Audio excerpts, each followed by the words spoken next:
O poder da nossa mente. Prentice Mulford.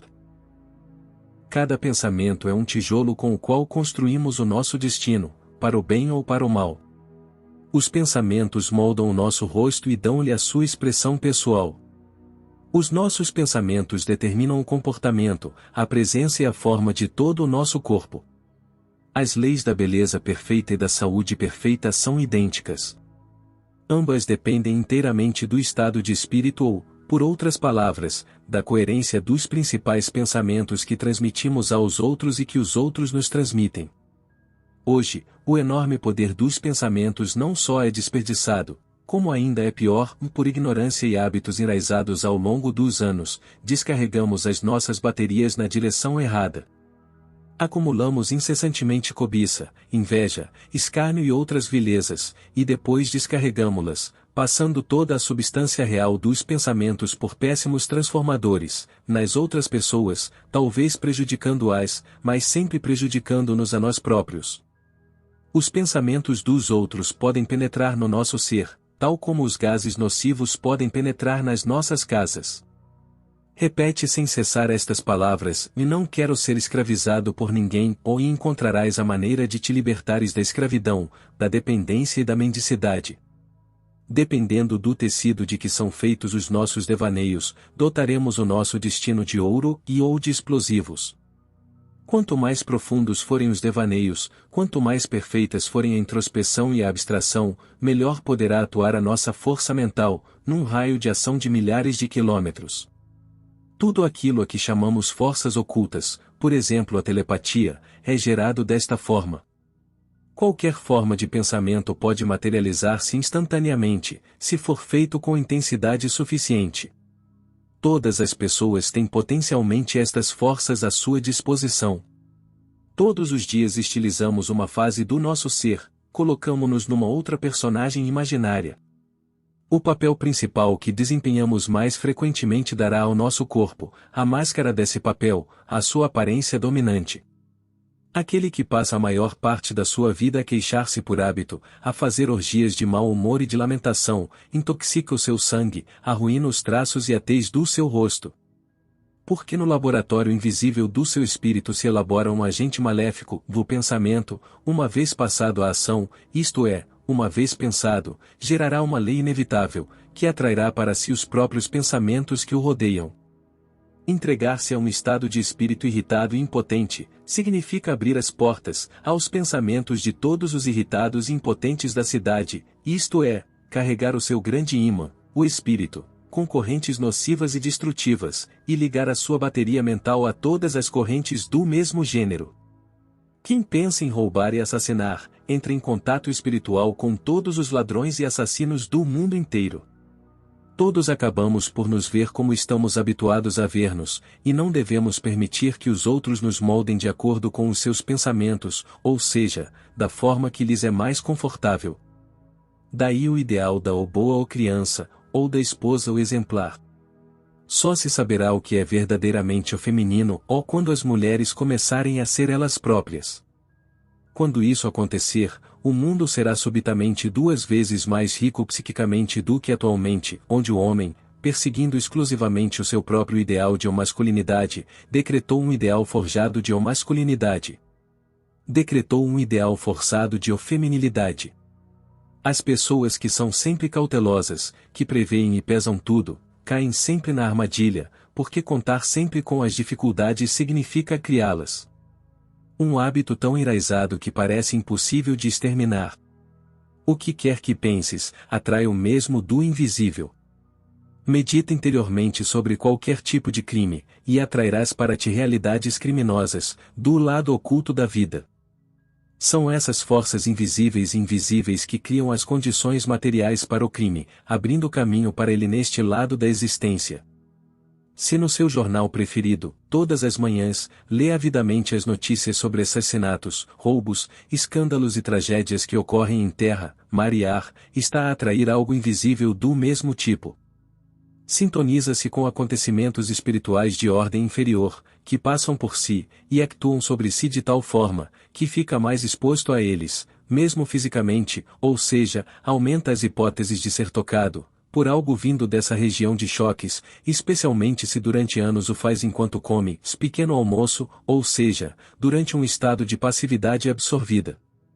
Talvez não seja assim tão antiquado, ou como pensa o esperto bárbaro branco, que os esotéricos ou infantis do Oriente prefiram saudar a manhã com um hino ao sol, ou com o mantra, Om Mani Padme Hum, ou em vez de lerem o Diário dos Guarradas.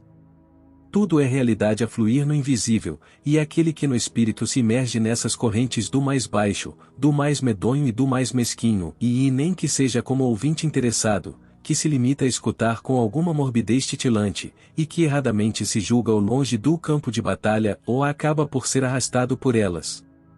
Mas o circuito já se fechou, deixando entrar a corrente que transporta o mal e o crime. Quem gosta de ler notícias sobre roubos, assaltos e furtos, corre um risco maior de atrair mais do mesmo, para si e para sua casa. Essa pessoa e o ladrão acabam atraídos um pelo outro, porque ambos nadam no mesmo rio de pensamentos, sem se darem conta do poder que os une. Mas nenhum poder é tão irresistível como aquele de cuja existência não temos consciência, porque não estamos em condições de lhe resistir. Aquele que, durante 10 segundos, imagina algo abominável e terrível, algo que faria outra pessoa desesperar de corpo e alma, já pôs em movimento uma força que, em parte, cairá sobre si próprio. Aquele que por 10 segundos imagina algo agradável e amoroso, algo que traria alegria a outra pessoa, sem ferrão ou sombra, já pôs em movimento uma força que também cairá parcialmente sobre ele. Quanto mais tempo os sentidos estiverem orientados para um objeto, para o bem ou para o mal, mais a sua realidade invisível é reforçada.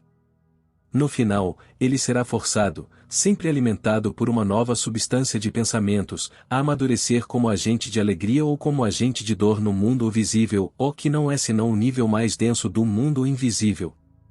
Dirigir o espírito para um objetivo, com vontade e sem hesitação, e criar uma atmosfera desejável e alegre por tempo indeterminado, e é algo que não está muito na moda neste momento. Em que pensam as pessoas que nos rodeiam? Bem, em receber o salário, na qualidade da cerveja, talvez numa excursão. As mulheres, sempre atentas, à nova revista de moda, à costureira, ao jogo de bridge ou à viagem que vão fazer no verão. Sempre à frente, com um ofalte de mielks ou à espreita, com um tom difuso de erotismo ou nunca suficientemente fortes para enfrentar a vida e apenas para entreter, com inúmeras manhãs e tardes, cujas gargantas poderiam e deveriam ser espremidas, lentamente, uma após a outra. O estado de espírito em que nos encontramos é muitas vezes uma força capaz de orquestrar acontecimentos a nosso favor ou contra nós. Por exemplo, há seres que nascem com alma, mas sem ímpeto, sem objetivo ou caminho, que não são capazes de cuidar de si próprios ou de preservar o que herdaram. São exemplos acadêmicos de uma forma de pensar que gera fracassos. Outros, pelo contrário, nascidos na pobreza, são capazes de acumular bem-estar desde o início. Dirigem todo o seu pensamento e vontade para um objetivo e são bem-sucedidos, se é que ganhar dinheiro em si mesmo pode ser considerado um sucesso. A promoção de qualquer empresa começa com a fantasia. Aqueles que, partindo de uma posição humilde, se tornam proprietários de 12 empresas ferroviárias, estão sempre espiritualmente à frente da sua localização, ou seja, assim que alcançam uma posição, já anseiam pela próxima. Quem passa anos a fio como trapeiro, obviamente nunca se viu noutra situação, ou seja, nunca ultrapassou psiquicamente a fronteira do trapeiro.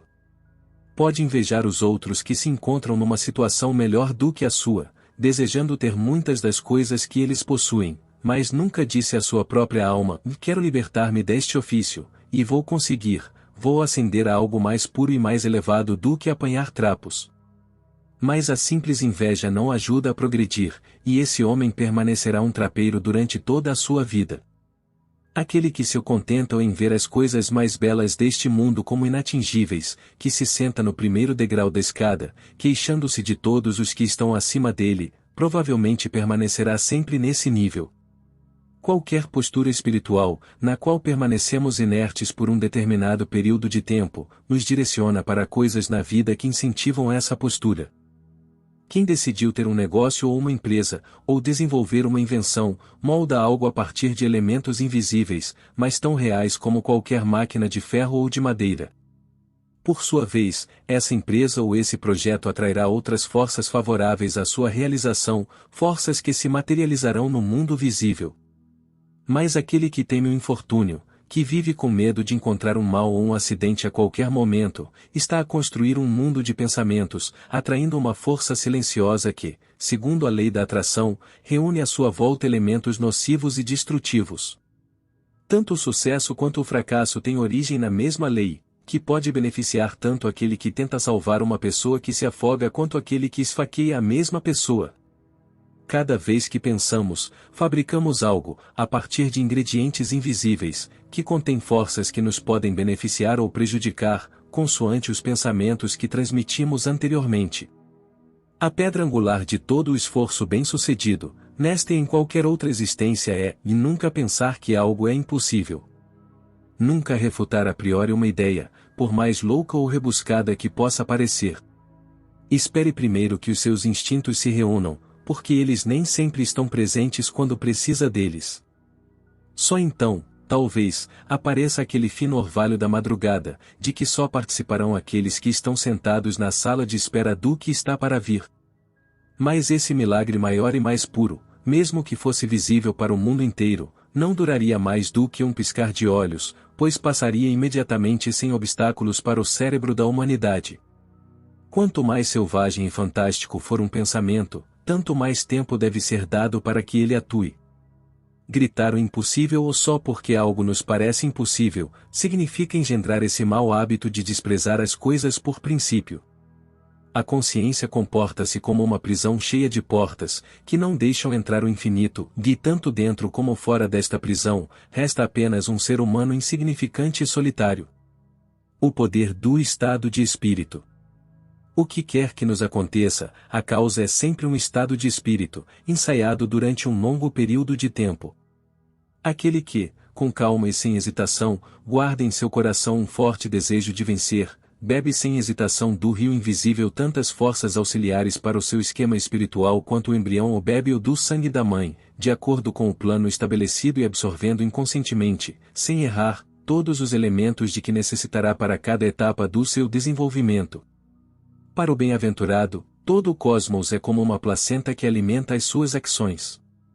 Por forças auxiliares só entendemos sobretudo a fertilidade espiritual sempre crescente, a descoberta de novos caminhos e meios.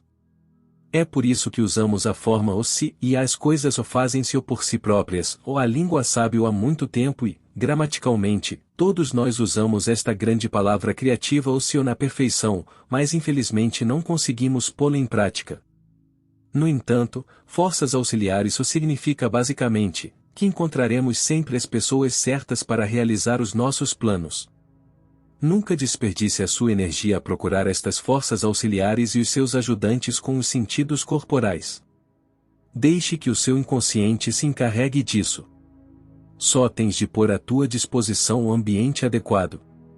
Por exemplo, uma mulher grávida deixa o embrião crescer tão naturalmente quanto possível, e de acordo com as suas próprias leis secretas herdadas, que no final tornarão possível que o novo ser veja a luz.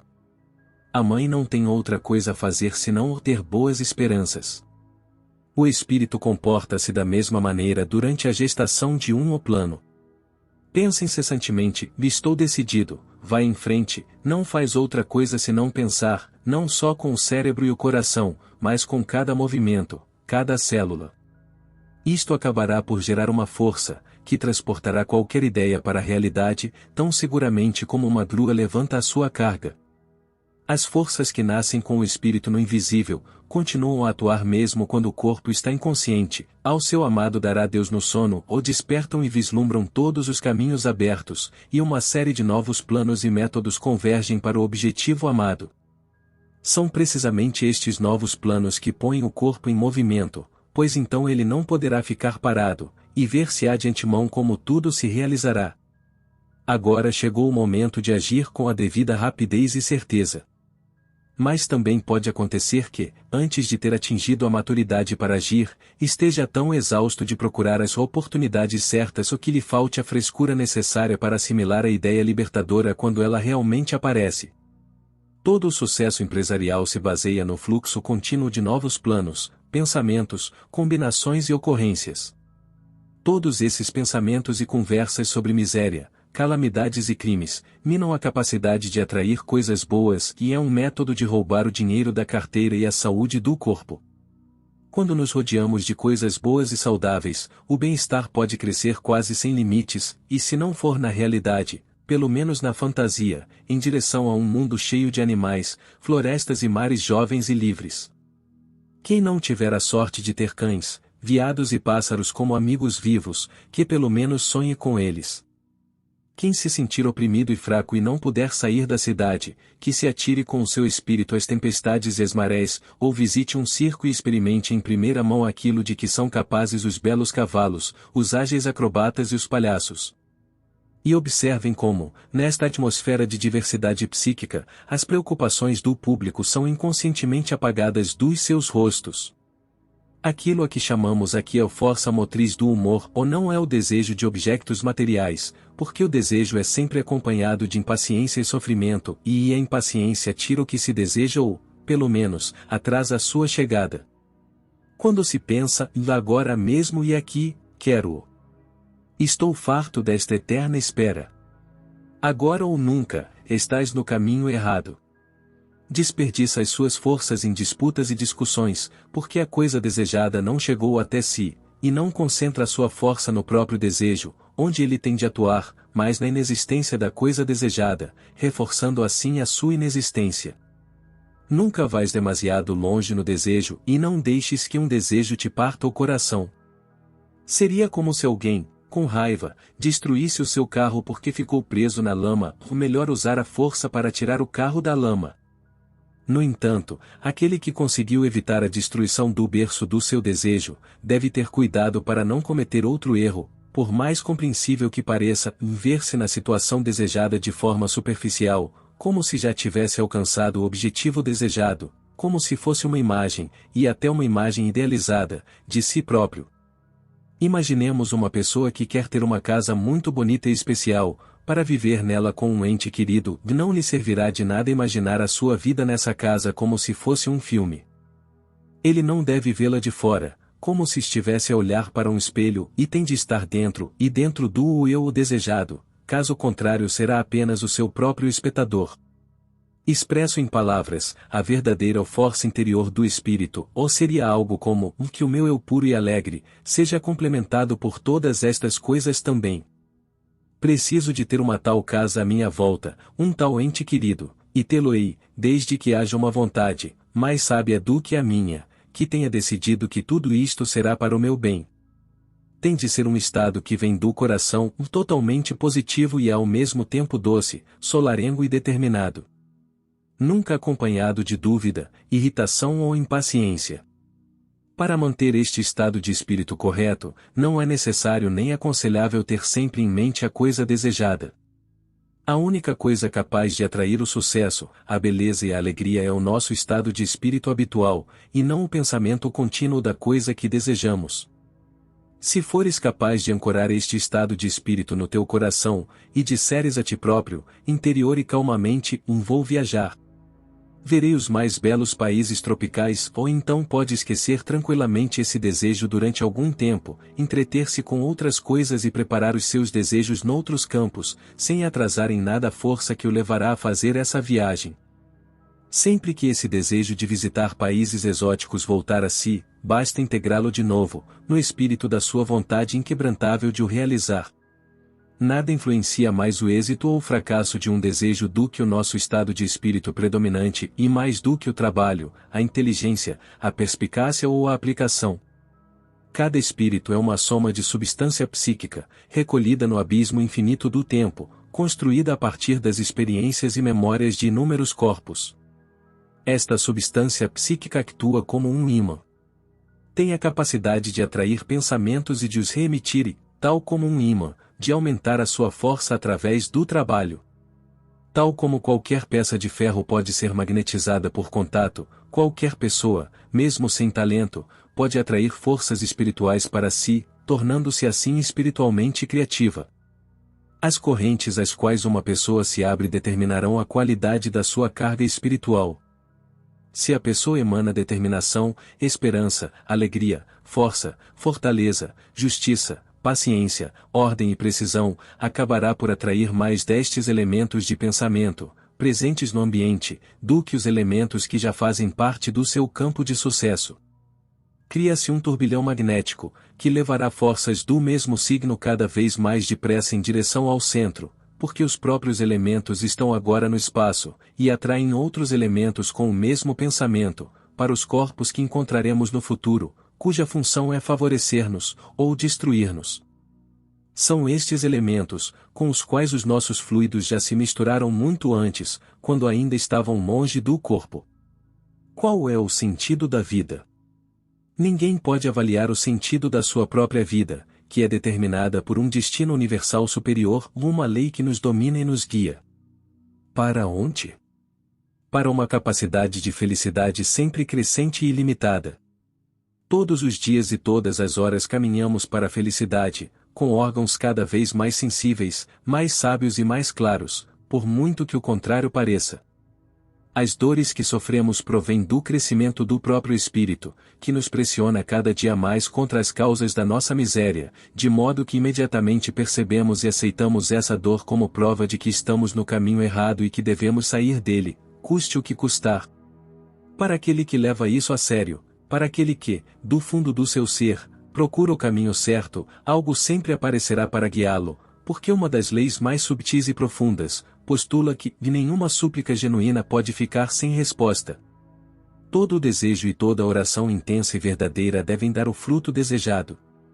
As pessoas que parecem perseguidas pelos erros podem ser as mais bondosas e as melhores, mas são pessoas que falam a si mesmas com dureza.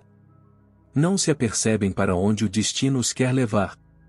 Como um cavalo que treme sob a vara, não consegue saltar um obstáculo. Onde há sofrimento, há erro, onde há dor, há sempre algo de errado.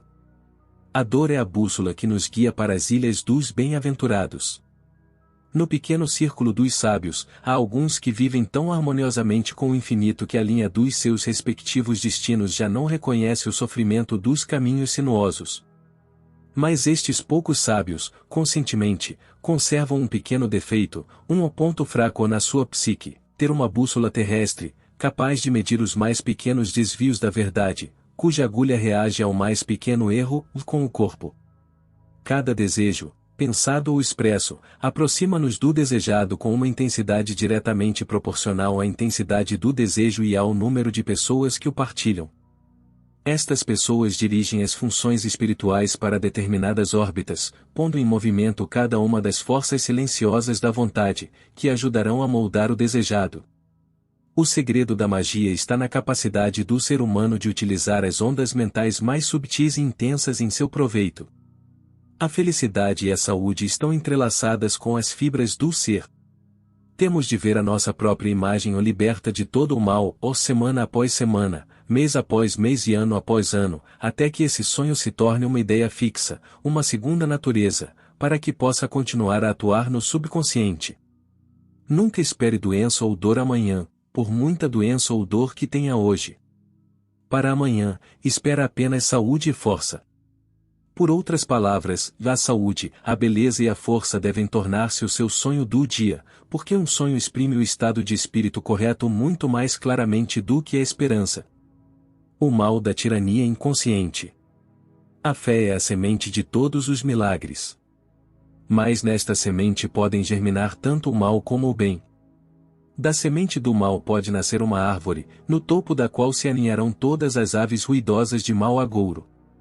A nossa fantasia sombria e lúgubre tem fé no infortúnio. Quando um dos nossos órgãos nos causa um ligeiro desconforto, ao fim de 1 ou 2 dias, começamos a esperar esse desconforto, e começamos a imaginar que o órgão está doente. Depois, ouvimos dizer que a doença tem um nome pomposo e que parece perigosa. Tudo isso intensifica a crença no infortúnio. Surge então a influência de outros cérebros, e amigos e familiares preocupam-se e assustam-nos, lembrando-nos do nosso estado. Com tudo isto, caímos num círculo vicioso, que nos enfraquece ainda mais. Ninguém nos transmite a sua própria imagem de força e bem-estar, a imaginação de estar doente chega-nos de todo o lado. As forças espirituais de tudo o que nos rodeia actuam na direção errada. Quando um amigo se despede com um "fica bem", falo com um tom compassivo. Quando um amigo se despede com o "melhoras", falo com um tom compassivo e preocupado, o que parece pressagiar o pior. Agora recebemos a substância do que temíamos. Familiares que o cuidam ou de nós, apenas favorecem a nossa ruína. As pessoas com quem temos apenas laços profissionais ou comerciais são de pouca importância. Mas devemos ter cuidado com quem partilhamos os nossos momentos mais íntimos, quando nos deixamos ir ou quando estamos num estado passivo. Quem partilha esses momentos com uma pessoa, seja homem ou mulher, que não esteja à sua altura ou perderá muita força espiritual nas coisas que empreender, porque essa pessoa, inferior, ou desviará a sua linha de ação ou, no mínimo, influenciá-la. Portanto, muito dependerá da pessoa com quem partilhamos a nossa intimidade. Essas pessoas têm elementos que, para nós, podem significar vida ou morte, coragem ou cobardia, segurança ou insegurança. Uma soma de tirania inconsciente emana dos laços de parentesco. Muitas vezes, os filhos adultos atribuem interiormente aos seus pais e às suas mães lugares na vida que não estão dispostos a ocupar.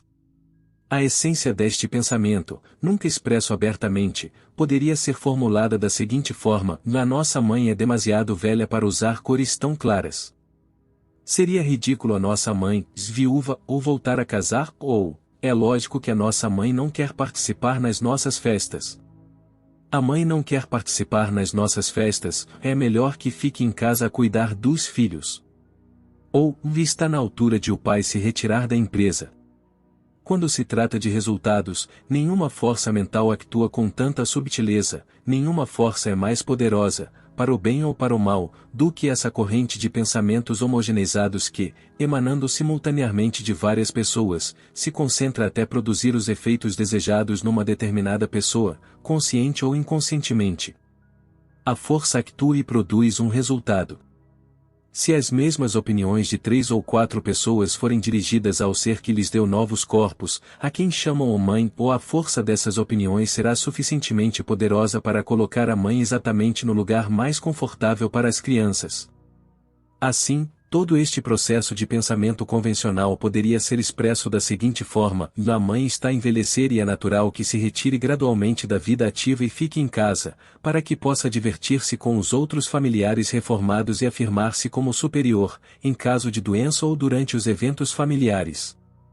Graças ao efeito deste sentimento unificado que as rodeia, muitas mães perdem os seus privilégios como indivíduos e comportam-se exatamente como os seus filhos inconscientemente querem que elas se comportem. Há mães que dizem: "E não me importa o que me possa acontecer, desde que os meus filhos cresçam saudáveis, terei cumprido a minha missão." No entanto, uma mãe deve ter em mente o que será dela. Porque se o seu crescimento em sabedoria e cultura for limitado, o crescimento dos seus filhos também o será. Uma boa mãe dará sempre o seu melhor, para que os filhos a admirem tanto quanto a amam, mas a admiração e o respeito estão reservados às mulheres que defendem o seu lugar na vida com coragem, força e liberdade, e que crescem incansavelmente para objetivos sempre novos. Nenhuma mãe pode esperar demasiado amor e respeito de filhos adultos que se escondem num canto da cozinha, que se tornam uma simbiose entre enfermeira e ama, e que ensinam a sua família a ser usada como animal de carga para todas as calamidades domésticas, reais ou imaginárias. Precisamente por estas razões, muitas mães são menosprezadas pelos seus filhos adultos ou simplesmente postas de lado. As mães que se rebaixam a este ponto, porque pensam erradamente que estão a fazer um favor aos seus filhos, acabam muitas vezes por pagar amargamente por esse erro. Quem se deixa ditar pelos outros, quem abandona as suas próprias inclinações e objetivos, quem vive para satisfazer os desejos dos outros, perde gradualmente o direito de tomar as suas próprias decisões. Acumula à sua volta tantos pensamentos alheios, que acaba por se tornar parte deles, um instrumento que obedece silenciosamente à vontade muda dos que o rodeiam. Torna-se um fóssil, um servo indefeso que perde gradualmente a capacidade física e espiritual de empreender qualquer coisa, um avô senil, um velho inútil sentado em frente ao fogão, que é mais tolerado do que amado. Em muitos casos, isso deve-se aos pensamentos que os filhos adultos têm sobre os seus pais demasiado abnegados. É o poder mudo dos espíritos que, num ambiente fechado, actuam sobre os pais e as mães, acabando por os abater.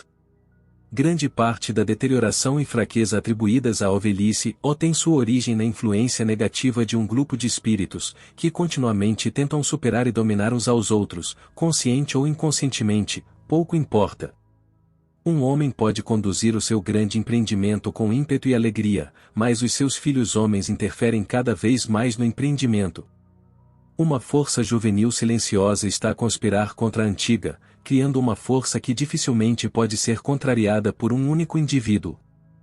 É uma pressão intensa, contínua e permanente numa determinada direção. Os seus efeitos são ainda mais eficazes quando o pai não tem consciência da pressão exercida sobre ele, quando não tem consciência da existência desta espécie de força oculta. A única coisa que ele nota é que começa a sentir-se cansado. A velha energia cede, e o homem atribui o facto à velhice que o assola. Passar 10 minutos a discutir com o próprio destino, ou a invejar a felicidade dos outros, gera em nós uma soma de forças, destinadas a minar a nossa própria sorte. Cada pensamento de inveja ou de ódio volta para nós como um bumerangue.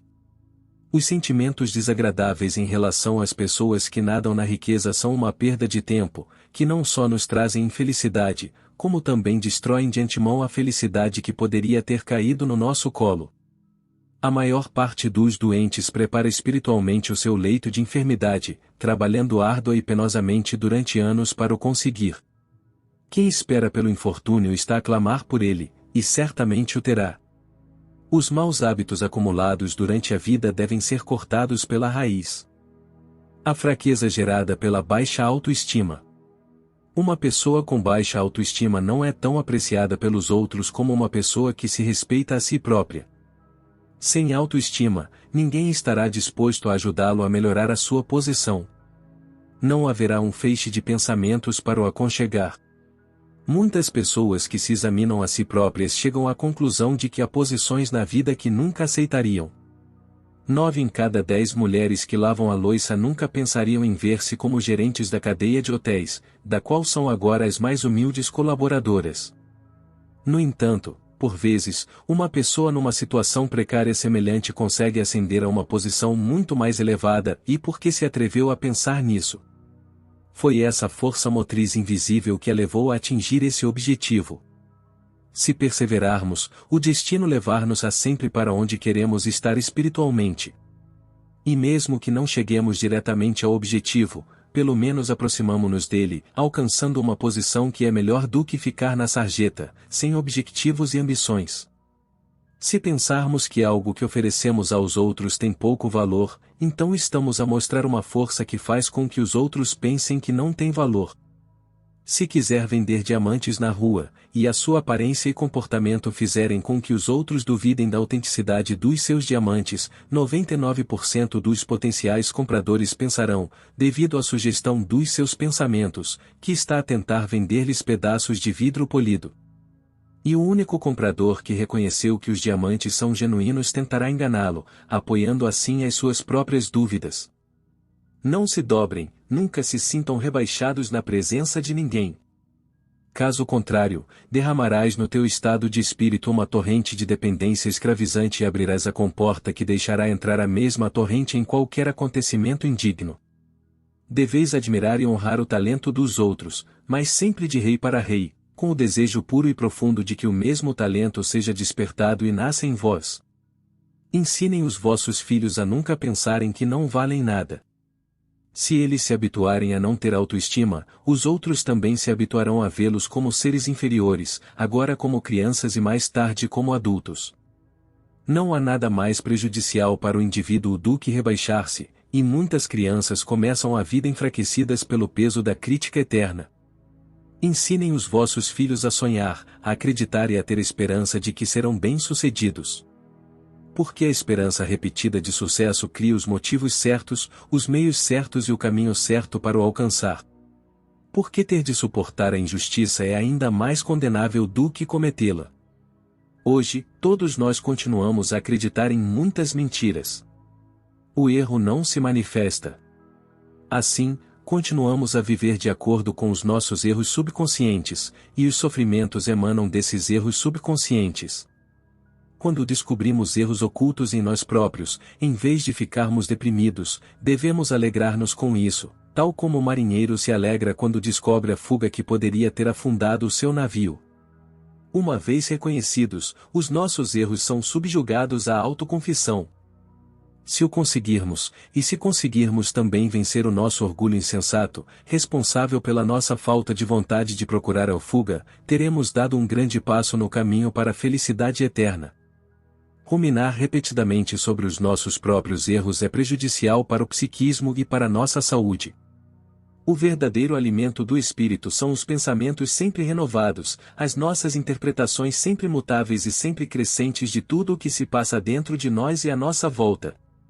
Aprender a ver as coisas com novos olhos todos os dias, a sobrevoar diariamente os planos, as opiniões e os objetivos que tínhamos estabelecido para o dia que está a terminar, é esse o estado de espírito, através do qual o espírito se torna capaz de receber o pão nosso de cada dia, ó que renova o nosso corpo.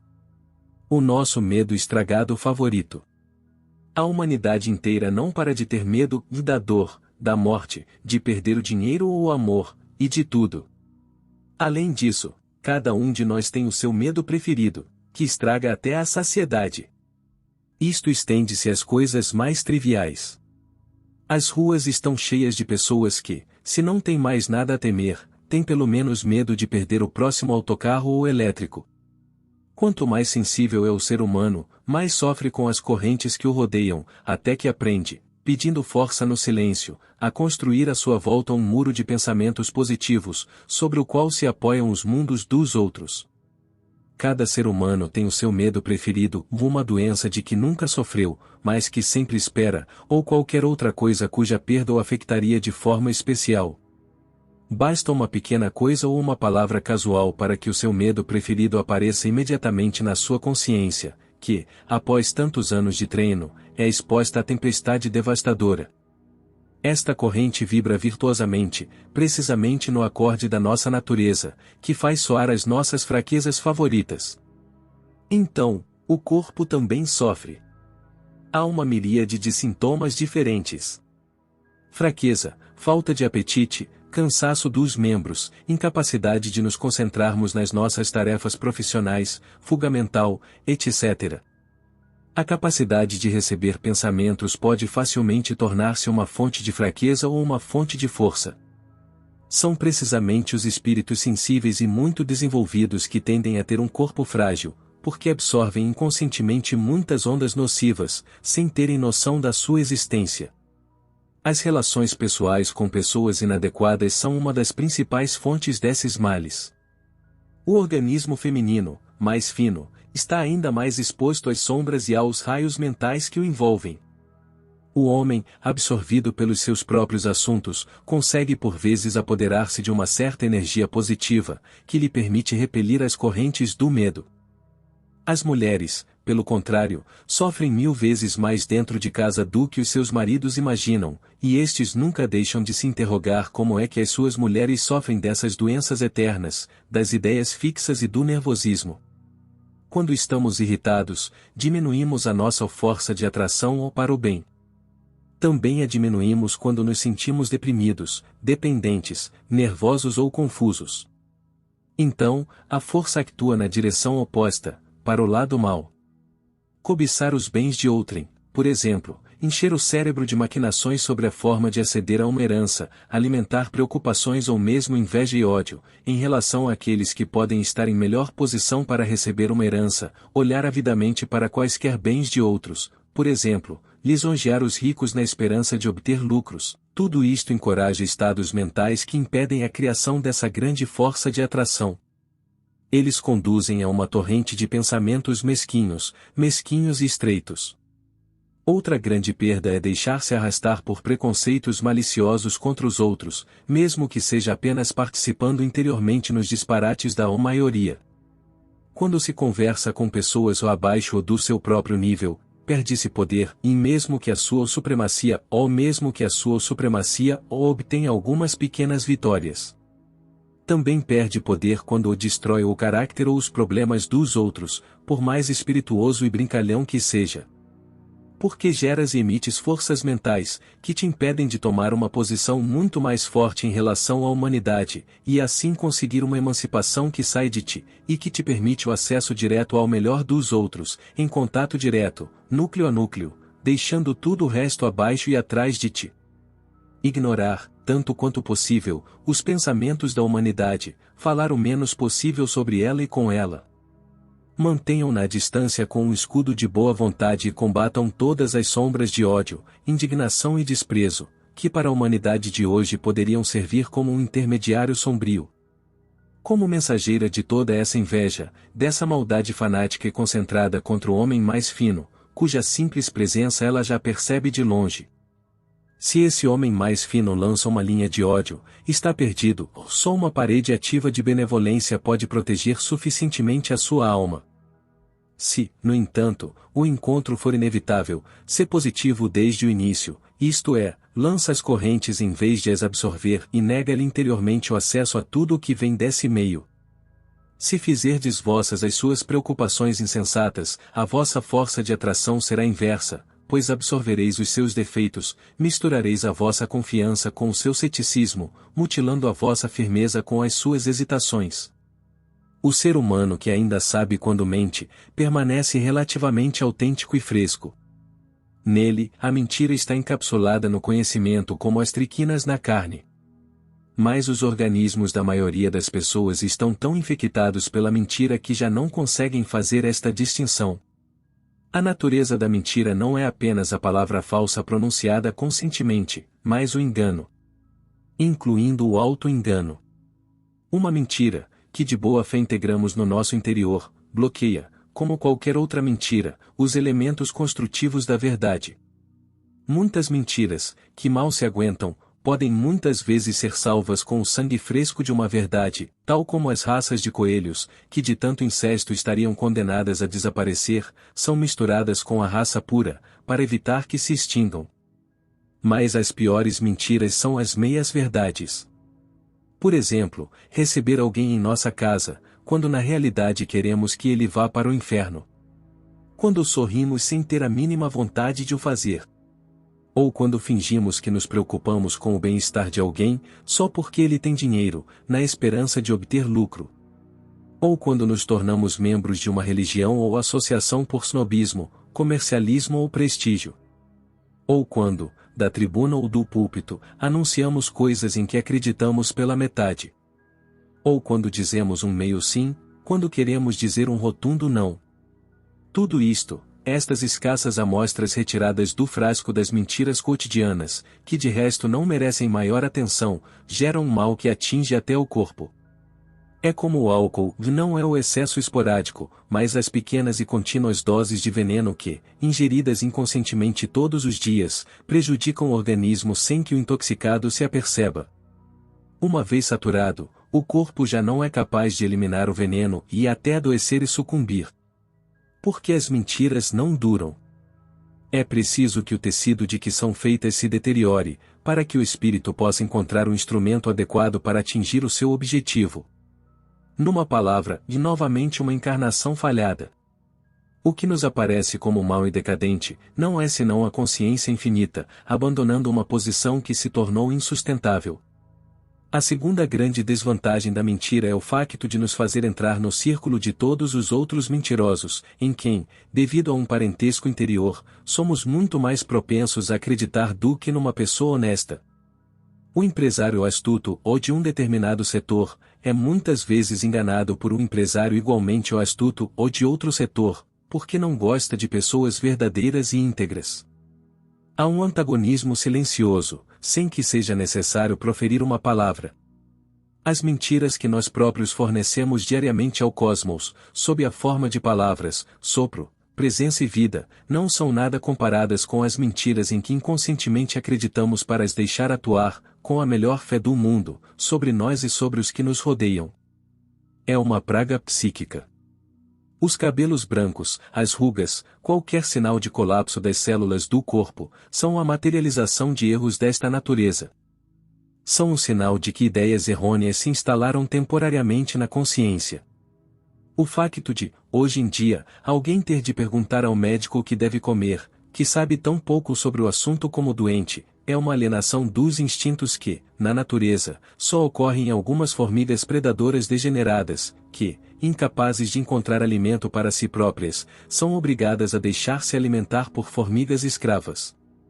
O médico sabe, quando muito, alguma coisa sobre as doenças, mas nada sobre a saúde, quanto mais não seja porque a saúde é um bem raro. Ao longo da sua vida, o médico não tem qualquer contato com pessoas normais e saudáveis. Daí as estatísticas assustadoras, sobre a quantidade de proteínas de que necessitamos diariamente, inventadas pelo gênio Liebig, que experimentou num grande número de estudantes alemães, com enormes barrigas de cerveja, motores miseráveis, que precisavam de 3 vezes mais combustível. Devido a esta dose de proteínas, determinada a partir de amostras ineptas, durante mais de 30 anos foram administrados venenos proteicos em toda a Europa, a pessoas completamente normais, especialmente crianças, espalhando assim apendicite aguda, gota e outras doenças do metabolismo. Aquele que reconhece uma doença já está meio curado. Quando somos invadidos por um estado de espírito negativo, é importante estarmos conscientes de que uma corrente negativa externa está a passar por nós, que estamos em contato com muitos outros espíritos sombrios e lúgubres, que enviam os seus estados de espírito repulsivos uns aos outros, aumentando-os a níveis insuportáveis. O que temos a fazer é orar, orar, orar, pedir a força necessária para sair dessa corrente de pensamentos negativos. Devemos eliminar o mais rapidamente possível da nossa consciência tudo o que é desagradável e incompleto, as propriedades negativas dos outros e todas as coisas feias e desagradáveis que nos rodeiam. Caso contrário, ficaremos com as imagens desses pensamentos, que acabarão por se materializar na sua correlação específica. Quem imagina uma pessoa, sempre no momento em que ela comete um erro característico, provavelmente acabará por cometer o mesmo erro no final. Tudo deve ser exteriorizado, como manda a linguagem. Que cada um adquira o hábito de transformar todos os seus pensamentos em palavras, pois assim eles se tornam mais físicos, e podem ser eliminados por meios físicos. A palavra é o veículo que transporta o que há de ignóbil na alma. Quem transforma a noite em dia, perde os compromissos mais importantes do subconsciente. A tranquilidade como acumulador de forças. Em todo o reino da natureza, os períodos de atividade são seguidos de períodos de absoluta tranquilidade. A circulação das plantas repousa durante o inverno, e os animais limitam-se a comer e a dormir. Até a terra descansa, à espera de novas sementes. Se, de tempos a tempos, o ser humano fosse capaz de se entregar a esta perfeita passividade, aquele que é capaz de absorver mais do poder oculto do sol, resplandeceria num renascimento espiritual e corporal. Nele despertariam sentidos e forças, cuja existência ainda hoje muitos negam veementemente. Graças à sua vida tranquila e interiorizada, os orientais, os povos do Oriente, alcançaram, até certo ponto, mais poder sobre esses novos sentidos do que nós. É certo que não possuem a força e o domínio do conquistador, a Índia está submetida à Inglaterra. Mas acabam por conquistar a cultura ocidental, tão exteriorizada. Já estamos prostrados aos pés da Índia, aprendendo a nossa primeira lição, o alfabeto dessas leis e forças que os nossos sábios desconhecem. Que forças são essas? De onde vêm? Como se desenvolveram? Do poder dos espíritos silenciosos, harmoniosamente orientados para um objetivo, durante milhares de anos. Mas nós alimentamos a superstição de que somos incapazes de fazer qualquer coisa sem pressa, nervosismo e fadiga. A natureza precisa de repouso para empreender a obra de regeneração. Esta lei, que atua nas formas de vida mais primitivas, é igualmente válida para as formas superiores. Na vida de qualquer pessoa, há períodos durante os quais todas as suas forças e órgãos apresentam um certo cansaço, sinal de que estamos a passar por um processo de transformação. A natureza coloca-nos em odoca seca. Se seguíssemos estas leis, em algumas semanas ou meses, sairíamos desses períodos regenerados de corpo e alma. Porque a natureza não nos pede nada a não ser que fiquemos calados, enquanto ela efetua o seu trabalho de regeneração. Das pessoas que estão a meio da vida, dizemos que atingiram, ou mesmo ultrapassaram, a sua vitalidade e força máximas, e que depois disso, por razões naturais, irão murchar e ou apodrecer como folhas. De acordo com a lei espiritual, esta fé inabalável no envelhecimento tornar-nos-á necessariamente velhos. Esta mudança no auge da vida significa apenas que o nosso corpo quer regenerar-se, renascer. Esta recriação exige uma tranquilidade absoluta, porque o nosso ego altamente espiritualizado está a trabalhar para realizar esta mudança. Durante este período, não devemos esforçar-nos demasiado, como na primeira infância. Mas, regra geral, negamos à natureza este descanso, obrigando o nosso organismo exausto a fazer esforços para os quais não está preparado durante este período. Enquanto a natureza tenta dar-nos a luz de novo para nos tornar mais fortes, nós não lhe permitimos fazê-lo e destruímos-nos a nós próprios. Na maioria dos casos, o ser humano não consegue dar a si próprio a tranquilidade de que necessita. Tem de andar de um lado para o outro, trabalhar ano após ano para assegurar a sua existência.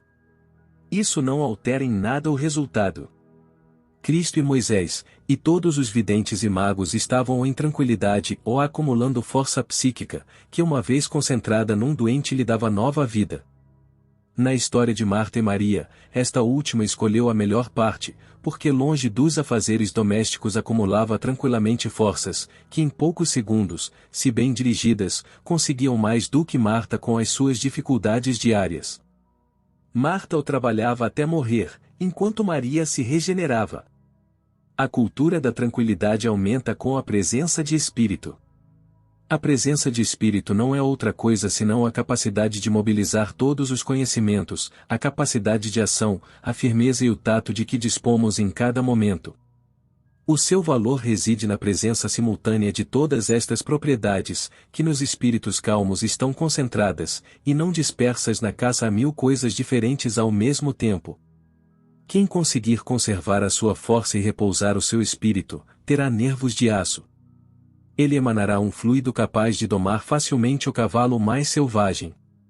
A coragem é uma nuvem magnética intransponível. As suas possibilidades são ilimitadas.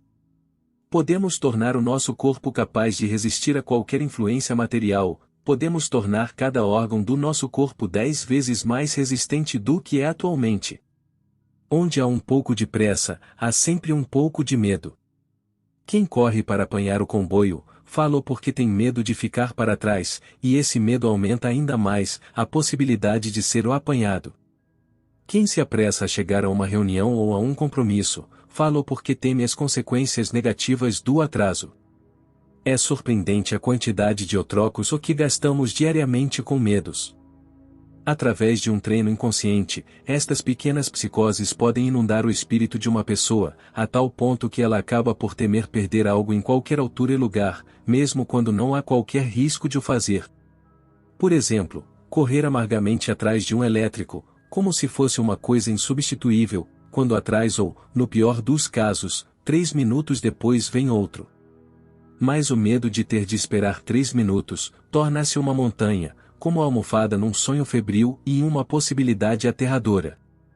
Simplesmente por hábito, este estado de espírito catastrófico acompanhará a pessoa durante as refeições, os passeios, as férias, em suma, em tudo o que faz, tornando-lhe cada vez mais difícil manter a cabeça fria. A emoção que está na base de todo este estado de espírito e comportamento não é outra senão o medo. O medo não é mais do que a incapacidade de controlar o aparecimento dos pensamentos. O nosso eu impotente cospe tudo, como se fosse um geyser de lama, manchando a nossa vida cotidiana e cobrindo-a de uma crosta cinzenta. Este treino totalmente inconsciente leva o nosso espírito a um estado tão crônico que reage com pânico a qualquer acontecimento trivial, incubando desilusões onde elas não existem. Mas quem cultiva medos de qualquer espécie, constrói para si um beco sem saída por onde, nos momentos decisivos do destino, só o medo poderá circular. Nunca te deixes levar pelo desejo de ganhar dinheiro. Acumular riqueza à custa da saúde é como cortar os pés para comprar um par de botas. Tudo o que empreendemos pode ser feito sem pressa, sem fadiga e sem robotes. Se se sente atormentado, é sinal de que algo está errado na sua atividade.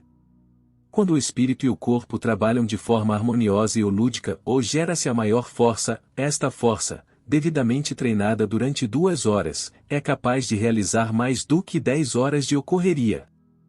Nestes momentos tranquilos, os pais devem ser dispensados de todas as exigências dos seus filhos adultos. O mesmo se passa com as aves e outros animais da floresta, só as mães humanas nunca estão ao abrigo das exigências das suas crias, até chegarem à sepultura, exaustas e espremidas. Mas elas deveriam ser livres, deveriam voltar a ser como eram quando eram donzelas, antes de se tornarem mães. A maternidade é uma fase indispensável e muito importante da existência humana, para o amadurecimento de certas capacidades e reconhecimentos. Não devemos estagnar toda a nossa vida numa única experiência. Ajuda da corrente da simpatia. Uma relação correta entre as pessoas é o meio mais poderoso para a felicidade, a saúde e o sucesso.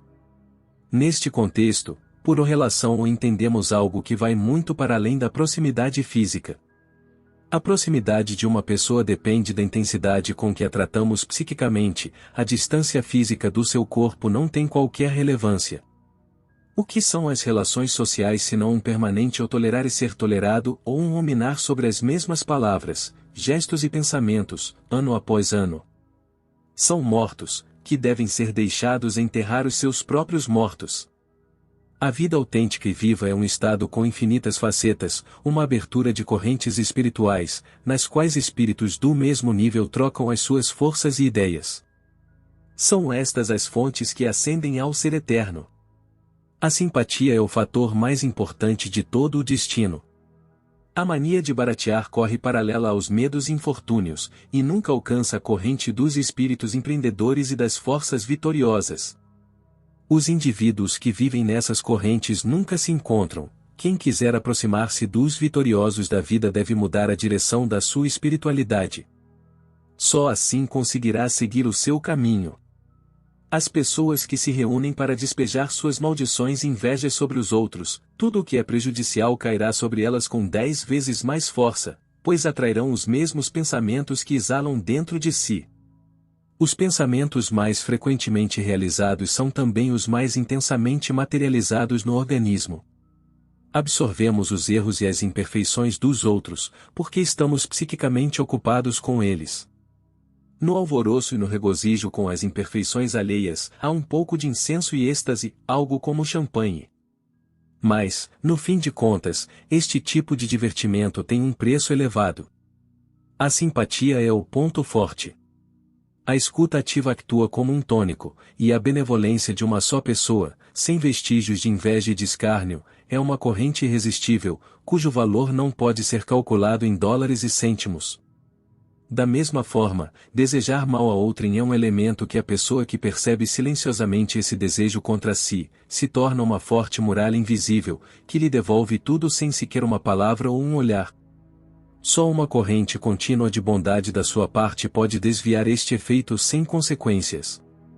É também por isso que é tão perigoso fazer inimigos, por mais justo e lógico que o motivo possa parecer.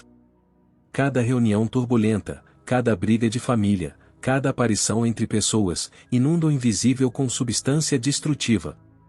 E se qualquer coisinha insignificante consegue irritar-te, sem o saberes, colocas-te lá onde essa substância destrutiva atua e fazendo com que qualquer pequena explosão do teu mau humor, desperte todo o galinheiro, do qual te será mais difícil sair, do que foi para te despertá-lo. A única ajuda possível é deixares de pensar nisso, ou seja, mudares imediatamente a tua direção espiritual, permitindo-te, quando muito, um breve olhar satisfeito por cima do ombro, para o monte de raiva alheia que estava prestes a atacar-te, e que agora foi lavado, molhado pela chuva, graças à tua pequena concessão privada. Há correntes espirituais envenenadas, tal como há vapores metálicos envenenados ou arsênico tóxico.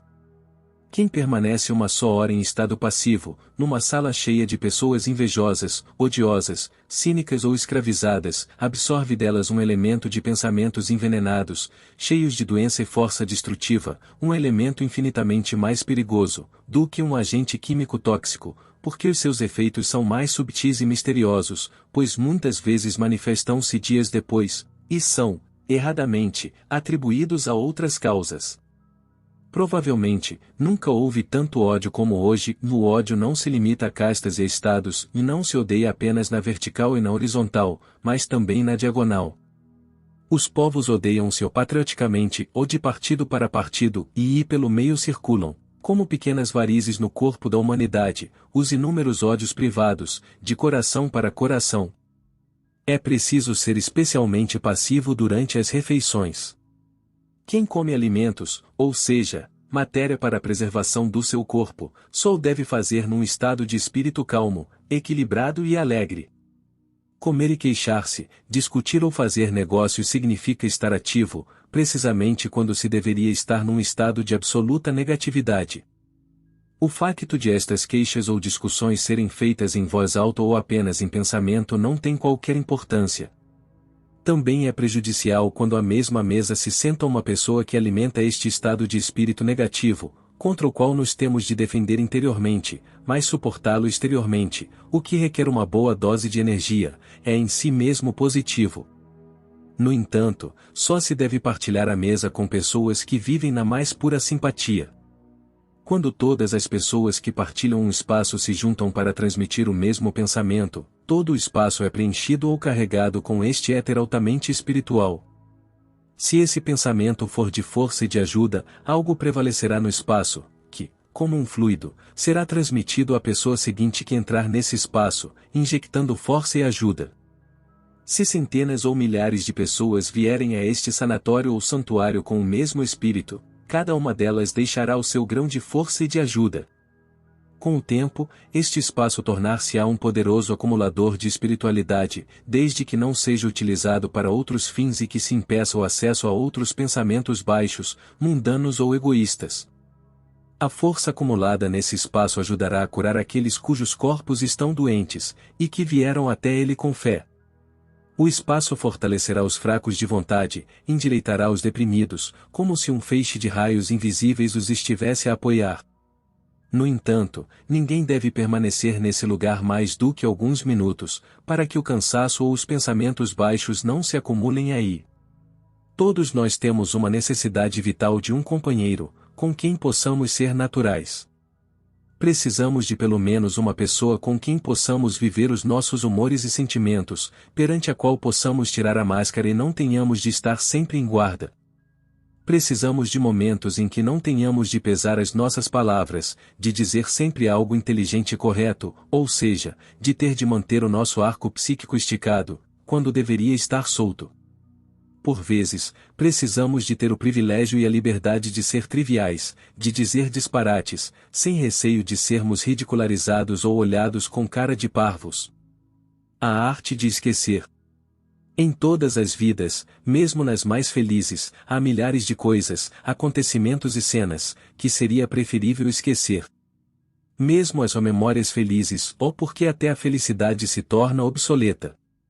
Também o nível de amigos deve poder crescer todos os anos, e o dia de amanhã deve ser cada vez mais excitante do que o de ontem. Quem esquece cria espaço para novos pensamentos, e consequentemente, para uma nova vida. Quem se fecha hermeticamente na felicidade presente ou passada, mesmo com ela, acabará velho e cinzento. Esquecer não significa aniquilação total, o que de outra forma seria impossível, uma vez que somos apenas a soma das nossas experiências. Cada cena, cada cheiro, cada palavra e cada beijo são componentes orgânicos, integrados no nosso eu, ou ainda que de forma difusa, subterrânea e invisível, mas sempre prontos, por uma série de misteriosas leis associativas, a reaparecer à nossa porta. No entanto, é aconselhável não deixar passar por essa porta certos conjuntos de memórias egoístas e maníacas. Uma experiência correta é aquela que esquecemos. Quem quiser avançar vitoriosamente, em linha reta, rumo à perfeição, não deve esquecer-se de equilibrar previamente a carga transportada pelo seu veículo.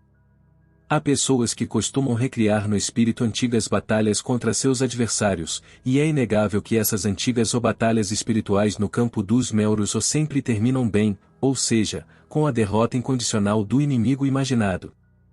Aqui se tece uma história contínua, infinitamente rica em variantes agradáveis, que culmina com um final deliciosíssimo, com o cão a tremer, de cauda enrolada e derrotado da cabeça aos pés, prostrado perante o nosso imponente resumo de todas as suas maldades. Quem pensa que isto não tem mais importância, que é apenas um castigo inocente e barato, para os que se desviaram, está em grave erro, porque este jogo é um dos maiores luxos a que um ser humano se pode permitir, custa vidas. Quem o joga entra numa nuvem de veneno cadavérico, hipnotiza-se numa vida fictícia já decaída, sacrificando-se por um triunfo imaginário no passado, e por um triunfo real no futuro. Aquele que pratica vingança é alguém que o age em nome do passado, ou seja, com uma energia desviada em 180 graus. Ninguém que se alimente de pensamentos ultrapassados, os excrementos dos seus egos ultrapassados, pode manter o seu corpo fresco e belo. Os novos influxos, os jovens futuros ficarão presos nas células pegajosas da alma. A carne, os ossos, a medula e o sangue tornaram-se uma casca rígida, um espírito morto. O peso desta crosta sempre crescente conduz a um estado de fraqueza e de lamentação. Só aquele que for capaz de se libertar da sua casca gasta e de avançar para o novo, a cada novo pensamento, conseguirá rejuvenescer a sua vida, e esses pensamentos materializar-se-ão também, no novo corpo que lhes é devido. Poder morrer todos os dias ou significa que todos os pensamentos passados já pertencem ao mundo dos mortos. Os espíritos que crescem com saúde, ao fim de cada dia, estão a desfazer-se para sempre de uma parte de si mesmos e simplesmente viveram ao máximo. Continuar a utilizar os pensamentos do passado é prejudicial. A substância psíquica tem de ser expulsa, tal como a epiderme se livra diariamente de inúmeras células, caso contrário, a respiração, a circulação, a nutrição e tudo o resto na pele sofreriam. As pessoas que conseguem aumentar continuamente a renovação dos seus pensamentos, num só dia, são capazes de conhecer mundos inteiros. Para elas, a felicidade praticamente não depende do lugar e das circunstâncias em que se encontram, podem atraí-la mesmo estando na prisão, enquanto aqueles que são prisioneiros das suas velhas ideias, apodrecem vivendo num palácio, e é um caminho para a independência quase total do físico, e independência é poder. Enquanto estivermos dependentes, seja em que medida for, de outra pessoa, de um alimento, de uma droga ou de um estimulante, continuamos a ser escravos. A única libertação das prisões da miséria material e espiritual é a capacidade de criar novos pensamentos a toda hora. Mas mesmo as ideias mais vivas, alegres e fecundas têm de desaparecer temporariamente da nossa memória. Para que um empreendimento, um estudo ou uma habilidade sejam tão bem-sucedidos quanto possível, é necessário que todos os dias, a uma certa hora, esqueçamos completamente o empreendimento, a ciência ou a arte que nos ocupa. Caso contrário, confundiremos o caminho com o objetivo, concentrando-nos no primeiro, o que nunca deve acontecer. Porque nesse caminho, em direção a um êxito maior e mais duradouro, pode haver um grupo silencioso de ajudantes invisíveis, que veem mais além, e estão um passo e uma ação à nossa frente, porque por esse caminho misterioso e cheio de surpresas, estamos cegos, e entramos maniacamente num beco sem saída. Por vezes, parece-nos que não estamos a avançar, mas a verdade é que as circunstâncias estão apenas à espera que o nosso conhecimento se torne suficientemente claro. Quem empreende algo, com um grande e valioso objetivo, e depois de ter feito tudo o que estava ao seu alcance, ainda se depara com obstáculos e contratempos incompreensíveis, deve parar imediatamente de fazer qualquer coisa que vá além do estritamente necessário. É preferível pedir insistentemente ao seu espírito que deixe de se preocupar com o assunto e que confie exclusivamente na força misteriosa e secreta que se esconde por detrás de todas as coisas verdadeiras, que durma e coma sozinho e que se divirta. E divertir-se. Se ele tem consciência de ter feito tudo o que estava ao seu alcance, que se desligue e deixe de fazer nada. O espírito e o estado de espírito dominantes moldam o abdômen e os membros. Tornam-nos desagradáveis ou agradáveis, atraentes ou repulsivos para os outros, e sobretudo, para nós próprios. Moldam os nossos gestos, os nossos maneirismos e o nosso andar. O mais pequeno tremor de um músculo deve-se a um certo estado de espírito, ou de pensamento. Um espírito que possui determinação caminha sempre com passos determinados, enquanto os espíritos inseguros se baralham e cambaleiam. A determinação distende todos os músculos e enche-os de um fluido maravilhoso e revigorante, sobretudo quando essa determinação se dirige a um objetivo proveitoso, não só para nós, mas também para os outros. O egoísmo que integra em suas obras o bem-estar dos outros é um egoísmo sábio, pois no espírito todos formamos uma unidade, na qual outras correntes revigorantes e vivificantes fluem, fomentando o que é bom para muitos. Nestas correntes revigorantes e vivificantes, vindas do invisível em todo o lado, o nosso pequeno barco ego também navega em direção à sua própria realização. Em direção à sua própria realização. Somos todos membros de um grande corpo. Infinitos nervos invisíveis percorrem o espaço, de ser para ser. Cada pensamento perverso é uma pulsação que percorre miríades de seres. Mas para promover os fecundos processos de interligação de pensamentos entre nós e o outro, é preciso preservá-los de forma que estejam sempre frescos e quimicamente eficazes. E isso só se consegue com a arte de esquecer, que não é outra coisa senão a capacidade de evacuar corretamente as substâncias consumidas ou decompostas. Aprender a esquecer algo é tão importante como aprender a lembrar-se de algo. A velhice faz-nos muitas vezes ver as coisas como eram há 50 anos. Os acontecimentos e as pessoas despertam sempre em nós as mesmas associações de ideias. É por isso que a mesma história é repetida centenas de vezes. Um cérebro assim não consegue alimentar-se de novas ideias, porque tenta viver no passado. A decadência e a morte são as consequências. Gradualmente, o espírito perde o poder sobre o organismo.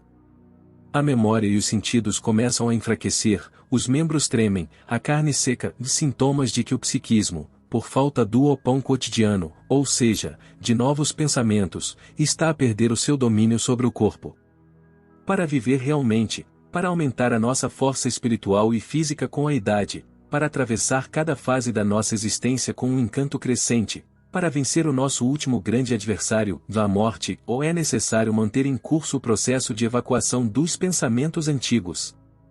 O tédio é uma doença, não sabermos o que fazer conosco, sentarmos-nos e voltarmos a inalar continuamente os excrementos dos nossos pensamentos, até que tudo pareça estar consumido e achatado de tanto envenenamento. Tentar matar o tempo e tentar matar a vida. Quem consegue, perde temporariamente a ligação com a grande fonte, o contato com a consciência infinita. Esta é a pior doença que existe. Ela aguarda o sucesso com paz de espírito. Quem estiver disposto a assumir a responsabilidade terá sucesso. Aquele que não estiver disposto a fazê-lo será um peão mal pago daquele que tem a coragem de o fazer. Atrever-se, mesmo que seja apenas em fantasia, a dirigir uma grande empresa e a gerir grandes somas de dinheiro. Ousar em silêncio, numa pequena câmara do seu espírito, impedirá que alguém troce de si. Ver-se sempre no fundo da escada é demasiado barato. Praticar a arte da espera. Esperar o sucesso com tranquilidade é o método mais eficaz e frutuoso do mundo, para inverter a força dos seus pensamentos. Temer os infortúnios, prever os obstáculos, obcecar-se com as dificuldades possíveis, é o caminho mais seguro para a ruína e a pobreza. A responsabilidade não implica necessariamente preocupação, cólera, inquietação ou irritabilidade.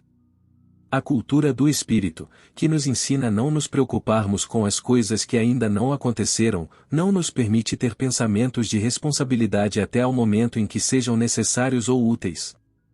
Devemos falar frequentemente dos nossos grandes e importantes projetos, mas apenas com pessoas que tenham interesses e objetivos semelhantes.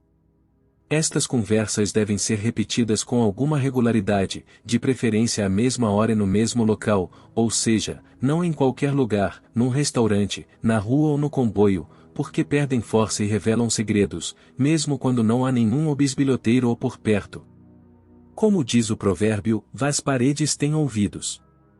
Em locais com muita gente, em qualquer sala que não emane paz psíquica, há sempre um ou agente ou invisível, ocupado, ladrão e astuto, pronto a roubar segredos para o vender, ou a um cérebro estrangeiro. Quando se reserva uma sala exclusivamente para essas conversas íntimas, que devem ser sempre amistosas e agradáveis, e se essa sala também for utilizada para esse fim durante muito tempo, gerar-se-á uma atmosfera de pensamentos vantajosa para os planos pretendidos. Esta atmosfera positiva irá crescer com o tempo, de modo que, nesta sala, as ideias surgirão mais fácil e rapidamente do que em qualquer outro lugar. Tornar-se-á um local de inspiração, aberto aos impulsos do espírito. No entanto, se numa tal sala houver uma discussão furiosa, ou se uma das pessoas presentes estiver interiormente agitada, gera-se nessa sala uma força que é prejudicial a todas as coisas da vida e que atua em todas as direções. Saber guardar um segredo aumenta consideravelmente a sua força de atração. As paredes têm ouvidos ou durante muito tempo. Os seus segredos o escapam para o éter, dando origem a rumores, ou mesmo quando não há ninguém por perto. Se quer realmente guardar um segredo, esqueça-o, deixe-o desvanecer-se na sua consciência, e só se lembre dele quando for absolutamente inevitável, e não brinques com ele nem mesmo nos teus pensamentos. Porque o que quer que penses, tu executas. Coloca-a temporariamente fora de si, numa substância acessível a todo o mundo, a partir da qual poderia aceder a um cérebro estrangeiro, sob a forma de um pressentimento ou de uma suspeita volátil, na qual, graças à sua repetição contínua, acaba por amadurecer até se tornar uma certeza absoluta. Um exemplo: há pessoas que afirmam com insistência que duas pessoas tiveram relações sexuais, muito antes de estas terem tido lugar. Todos os grandes sucessos foram mantidos em segredo, ou caso contrário, teriam despertado a inveja, consciente ou inconsciente, que, uma vez vislumbrada a direção, emprega as suas forças para o impedir. Milhares de pessoas tiveram a sua sorte interrompida por o falarem abertamente ou num momento ou local inoportuno. Se não sabe como proceder numa determinada situação, empresa ou negócio, espere. Deixe de pensar no assunto. Isso só reforçará a sua vontade e o seu objetivo. Desta forma, só irá recolher e armazenar as forças que vêm de todo o lado. Elas podem vir sob a forma de ocorrência, inspiração, coincidência ou oportunidade. Durante esta espera, não para, antes pelo contrário, vai suas aspirações conduzi-lo mentalmente para a ocorrência, para a oportunidade de que necessita. Anexo, algumas máximas de Prentice Mulford. Ser-lhe-á dado na medida em que tiver dado. Nunca ensine o seu filho a desprezar-se a si próprio. Se ele se habituar a sentir isso, os outros também se habituarão a desprezá-lo, primeiro em criança e depois em adulto. Ensine o seu filho apenas a sonhar e a esperar o sucesso. A expectativa prolongada desse sucesso cria as condições, os meios e as formas de o alcançar. Pouco importa com quem nos relacionamos a nível profissional ou empresarial, mas devemos ser cautelosos antes de partilhar as nossas horas de lazer com certas pessoas. O caminho dourado do meio passa muitas vezes pela areia. Os familiares que gostam de nós, muitas vezes trabalham para nossa ruína. Nunca esperes doença ou dor amanhã, por muita doença ou dor que tenhas sofrido hoje. Para amanhã, espera apenas força. Olha para as coisas com olhos claros e aprende a voar diariamente sobre os teus planos, as tuas crenças e os teus objetivos do dia anterior. Em vez de ficarmos deprimidos quando descobrimos erros até então ocultos, devemos alegrar-nos com as suas causas, tal como o marinheiro se alegra por ter encontrado o canal que, de outra forma, teria afundado o seu navio. Muito depende da pessoa, com quem partilhamos as nossas horas de lazer, porque dela provém elementos, que podem significar vida ou morte, coragem ou cobardia, lucidez ou impotência. A pessoa com baixa autoestima não será julgada pelos outros como seria se tivesse mais autoestima. Na melhor das hipóteses, o médico entende algo de doença, mas nada de saúde, porque quase não tem contato com pessoas normais e saudáveis. Cada pensamento é um tijolo no nosso destino nascente, para o melhor e para o pior. Ninguém deve tolerar ser moldado pelos pensamentos dos outros, ou seja, da forma que lhe parece mais cômoda. As pessoas prudentes, que avaliam e refletem sobre tudo, caem sempre na armadilha, porque contar sempre com as dificuldades significa criá-las. Para fazer avançar qualquer negócio, é preciso começar pela imaginação. Dizer que algo é impossível porque parece impossível é cultivar o hábito desastroso da rejeição. Os planos grandes e importantes devem ser discutidos, mas apenas com pessoas que tenham objetivos e interesses semelhantes. Concentrar-se num objetivo é uma forma muito sábia de egoísmo. A determinação tensiona todos os músculos e enche-os maravilhosamente com um fluido vivificante. Ninguém que se alimente de pensamentos obsoletos conseguirá manter o seu corpo fresco e belo. O medo é apenas um outro nome para a incapacidade de controlar o derramamento de novos pensamentos. Só as pessoas que vivem na mais pura simpatia são dignas de partilhar a mesa. A coragem é como uma nuvem magnética, que nada pode atravessar. 60 segundos de devaneio são 60 segundos de paz viva para o corpo e para a alma. Mas eu tive bons momentos e tenciono ter ainda melhores. Os laços de parentesco são uma soma de tiranias inconscientes. As pessoas que viajam muito, que estão sempre a ver novos lugares e pessoas, caracterizam-se por um certo grau de vitalidade, que as pessoas que vivem no mesmo lugar ano após ano não têm. A vida contemplativa é criativa e não tenhas medo de te divertires. O céu na terra cria-se adoptando a atitude certa em relação às ninharias da vida cotidiana. É saudável rodear-se de objetos coloridos. O que agrada aos olhos refresca a mente, e o que refresca a mente refresca o corpo. Quando pensares em coisas brilhantes, atrairás coisas brilhantes para ti. Qualquer pensamento de inveja ou ódio voltará para si como um bumerangue.